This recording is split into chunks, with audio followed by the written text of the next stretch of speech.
The beast from the sea and the earth, the beast from the sea and the beast from the earth are two important creatures in the end-time narrative recorded in the book of Revelation 13. They have different but related traits and functions representing the forces of evil working in the world against God's plan. The beast from the sea is described as a terrifying creature with 7 heads and 10 horns, each with a crown. This creature is a symbol of great political power and world authority, receiving direct authority from Satan, who is symbolized in the book as the dragon. Symbolically, the 7 heads may refer to an alliance of kingdoms or political systems that oppose God's will. He has the combined traits of a leopard, bear, and lion, which reflect the great kingdoms in the book of Daniel.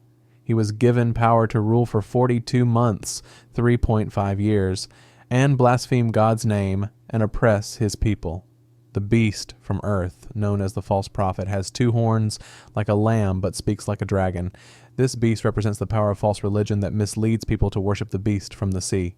It has the ability to perform great signs, including bringing down fire from the sky and forcing all people to receive the mark of the beast on their hands or foreheads, the famous number 666, which symbolizes the name of the beast.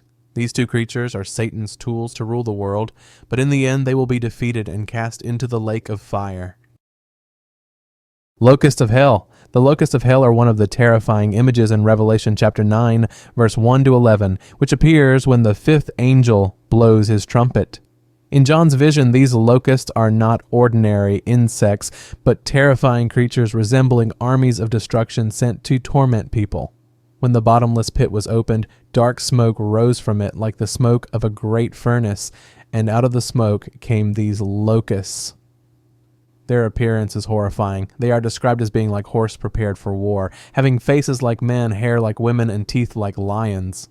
They wear something like a golden crown, which symbolizes power, and have venomous tails like scorpions, which are used to torture humans. Their wings create a rumbling sound like a horse-drawn chariot in battle, adding terror to humans.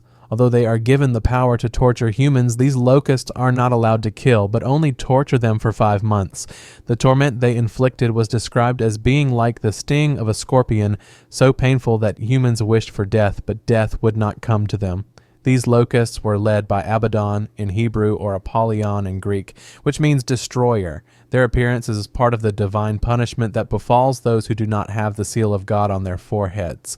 This phenomenon indicates profound physical and spiritual suffering in the Great Tribulation. Dabatul Ard. Dabatul Ard is one of the major signs of the Day of Judgment mentioned in the Quran, An-Naml 82. It is a creature that will emerge from the earth as a warning to mankind before the end of the world. Its appearance is one of the signs that the time of judgment is near and there is no more chance for repentance. The Quranic text states, "And when the word has fallen upon them, we will bring forth for them an animal from the earth that will speak to them, for indeed the people used to have no faith in our verses." This verse explains the main role of Dabatul Ard as a warner to people, especially to those who deny the signs of Allah's greatness. In terms of physical description, there is no exact information in the Quran or authentic hadith about the shape of Dabatul Ard. Some commentaries mention that it may have the combined traits of various animals such as snakes, camels, or other animals. However, this is more of a speculation of the Mufassirs and has no solid basis in the Sahih Hadith. Dabatul Ard's job is to mark people based on their faith. According to some hadiths, he will mark the foreheads of the believers so that their faces shine, while the disbelievers will be marked with a dark mark. In addition, he will speak to people warning them about their disbelief. The appearance of Dabatul Ard is a clear proof of Allah's power and the final limit for people's faith, because after this sign the door of repentance will be closed and the day of judgment will begin. AlJasa. AlJasa is a mysterious being mentioned in a Sahih Hadith narrated by Muslim in the long story of Tamim ad-Dari. AlJasa is closely associated with the great signs of the end times, especially regarding the Dajjal, and its appearance creates an enigmatic atmosphere in the Doomsday narrative. According to the Hadith, AlJasa was a shaggy creature discovered by Tamim ad-Dari and his party when they were stranded on a deserted island. Its body was so covered in fur that it was difficult to distinguish between its front and back. AlJasa was able to speak and provide information to Tamim about the whereabouts of Dajjal, who at the time was chained in a cave on the same island. In the dialogue with Tamim ad-Dari, AlJasa refers to himself as a spy or scout whose job is to deliver news to Dajjal. He warns Tamim and his entourage to leave the island immediately, as the Dajjal is about to be released. The name AlJasa itself comes from the Arabic root jasasa, which means to spy or to spy. This hadith suggests that AlJasa is one of the supporting elements in preparation for the appearance of the Dajjal, which is the greatest fitna before the coming of the Day of Judgment. Although its existence is only mentioned in one narration, the story of AlJasa shows the complexity of end-time events in Islam, as well as how certain creatures have unique roles in the scenario. Kali as the manifestation of Rudra. In the Hinduism tradition, Kali, as one of the destructive aspects of Rudra, an early form of Lord Shiva, plays a significant role in end-time narratives. Kali here is not the goddess Kali, often known as the goddess of war and destruction, but rather a symbol of the extreme chaos that emerges at the end of the Kali Yuga, Dark Age. The Kali Yuga is the final cycle in the Hindu cosmological system, characterized by the breakdown of morality, the fading of truth, and the rise of evil. Kali is depicted as an extremely violent and destructive entity, reflecting the energy of Rudra in its most extreme form. She exists as a destructive force to destroy the old world of sin and injustice. In some texts, she is depicted as a bloodthirsty giant dancing over the battlefield with unparalleled power.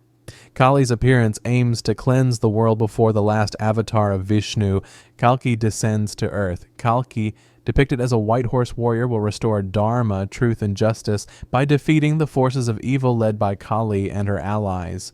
This destruction is considered a necessary process of pralaya, annihilation, to initiate a new cycle of creation. Kali's presence at the end of time symbolizes not only destruction, but also deep cleansing, which paves the way for a holier and more orderly beginning in the next cycle. This reflects the Hindu philosophy of the endless cycle of creation, maintenance, and destruction. Rakshasa and Asura. In the tradition of Hinduism, Rakshasa and Asura are evil beings known as enemies of the gods Deva and symbols of dark forces that oppose Dharma, truth. Towards the end of time, particularly during the Kali Yuga, they are believed to rise again with great power to challenge the cosmic balance before the world is destroyed in a cycle of destruction, pralaya. Rakshasas are ferocious creatures, often depicted as giants or demons with sinister forms. They are man-eaters and often act as bullies of mankind and bringers of chaos. In epics like the Ramayana, a figure like Ravana is an example of a Rakshasa who is intelligent but full of evil ambitions. Asuras, on the other hand, are beings with godlike traits, but have a desire to usurp the power of heaven from the Devas. They are often portrayed as ambitious, deceitful, and power-hungry. In the Rig Veda, Asuras originally had a neutral connotation, but in later Hindu mythology, they became enemies of the gods. Some famous Asuras, such as Mahishasura and Hiranyakashipu, represent evil that must be defeated to restore harmony. In the final phase of Kali Yuga, it is believed that Rakshasa and Asura will rise again to spread chaos and increase human suffering. Their rise is a sign that the world has reached the peak of moral and spiritual degeneration. However, they will be defeated by Kalki, the last avatar of Vishnu, who will wipe out evil and bring in a new era of peace. This phenomenon reflects the importance of the cycle of destruction to create renewal in Hindu cosmology. Mara in an omnipotent form. In the Buddhist tradition, Mara is a temptress who symbolizes the forces of evil, illusion, and lust that prevent humans from achieving enlightenment. Mara is often depicted as a spiritual entity that seeks to divert people's focus from the path of Dharma and bind them to the cycle of suffering, samsara. At the end of time, Mara is believed to appear in a larger and more powerful form, reflecting the moral and spiritual decay that has reached its peak. In Buddhist texts, Mara has many manifestations, including as the god of death or a symbol of worldly desires. He is cited as the main obstacle to Siddhartha Gautama, Buddha. When he was meditating under the Bodhi tree to attain enlightenment, Mara tried to tempt Buddha with his beautiful daughters and create fear through his demon army, but failed. At the end of time, Mara will reappear with greater power. In this form, he will not only tempt individuals, but also create collective illusions that mislead humanity en masse. Mara will use deception, fear, and worldly temptations to turn people away from the truth and strengthen their attachment to the material world. However, Buddhism also states that Mara's growing presence is a sign that Maitreya Buddha, the final Buddha, will soon descend to earth. Maitreya will defeat Mara's illusions, restore the Dharma, and bring about a new era of enlightenment. Mara's presence at the end of time represents the spiritual battle between evil and virtue, which is ultimately won by wisdom and righteousness. Nidhog. In Norse mythology, Nidhog is a giant dragon that lives under the tree of life, Yggdrasil, a symbol of the continuity of the universe. Nidhogg is known as a creature that constantly gnaws at the roots of Yggdrasil, which is believed to symbolize the destruction or decay of the world. Its presence is a sign of the chaos that is slowly eating away at the cosmic order. Nidhogg lives in Niflheim, one of the 9 worlds in Nordic cosmology, which symbolizes the world of darkness and ice. Under Yggdrasil, Nidhogg feeds on the corpses of sinners in Nastrund, a region of Nordic hell, so he is also considered the executor of the punishment of damned souls. When Ragnarok, the Nordic version of the apocalypse, occurs, Nidhogg's role becomes even greater. He will rise to the surface of the world after the total destruction caused by the great war between the gods and the giants. Nidhogg is depicted as the ultimate bringer of chaos, consuming the bodies and souls of those who stray, thus symbolizing the culmination of the destruction of the old world. However, Norse mythology also notes that after Ragnarok, a new world will be born from the destruction. While Nidhogg is a symbol of destructive power, it is also part of the cycle that allows for the creation of a new world. As such, Nidhogg symbolizes the inevitable aspect of the transformation of the universe, where destruction is a prerequisite for renewal. Its role reflects the duality of destroyer and connector in Nordic cosmology. Daidarabachi. In Japanese mythology, Daidarabachi is a colossal giant creature associated with the creation legend of the Japanese landscape. It is known as a symbol of the immense power of nature and is often associated with myths about mountains, lakes, and land changing shape. While Daidarabachi is usually mentioned in the context of creation stories, it is also believed to reappear in the future when the balance of the world is completely disrupted. Daidarabachi is described as a giant so large that he can lift mountains and move them from one place to another. One famous story says that Daidarabachi created Mount Fuji and Mount Tsukuba by shaping the ground. His footprints are believed to be the source of many large lakes in Japan. In folk belief, Daidarabachi is not only a symbol of the power of creation, but also of destruction. When it appears in the end times, Daidarabachi is believed to drastically change the world. It may cause a major earthquake or massive geographical changes, representing the uncontrollable power of nature. The existence of Daidarabachi in Japanese mythology shows the Japanese people's strong connection with nature and awareness of the cycle of life, creation, maintenance, and destruction.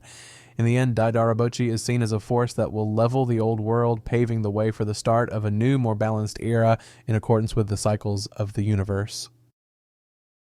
Kukulkan. In Mayan mythology, Kukulkan is a feathered serpent god who is considered the god of wind, rain, and creation. He is often associated with Quetzalcoatl in Aztec culture. Kukulkan is known as a protective figure who helped create the world and guided humans with wisdom. However, in the Mayan cycle of doomsday, Kukulkan also has a dark aspect that plays a role in the destruction of the world before the start of a new cycle. In Mayan belief, the world is believed to go through cycles of creation and destruction, with the apocalypse being the conclusion of each cycle. At the end of the last cycle, Kukulkan is believed to appear in a destructive form. In this dark form, he is considered a destructive force that bulldozes through the old world, including civilizations that have been filled with moral and spiritual corruption. As a feathered serpent, Kukulkan's dark form reflects a fusion of the forces of earth and sky. In ancient texts such as Popol Vuh, the serpent is often associated with great transformations, including the transition between the old world being destroyed and a new world being born. In legends, Kukulkan's presence as a destructive force is also accompanied by great natural disasters such as earthquakes, floods, and hurricanes. However, this destruction was not the end. Once Kukulkan had completed his role in erasing the old world, a new cycle would begin with the recreation of a more balanced world. Kukulkan's role in Mayan mythology reflects the philosophy of balance. That destruction is necessary to start something new and better.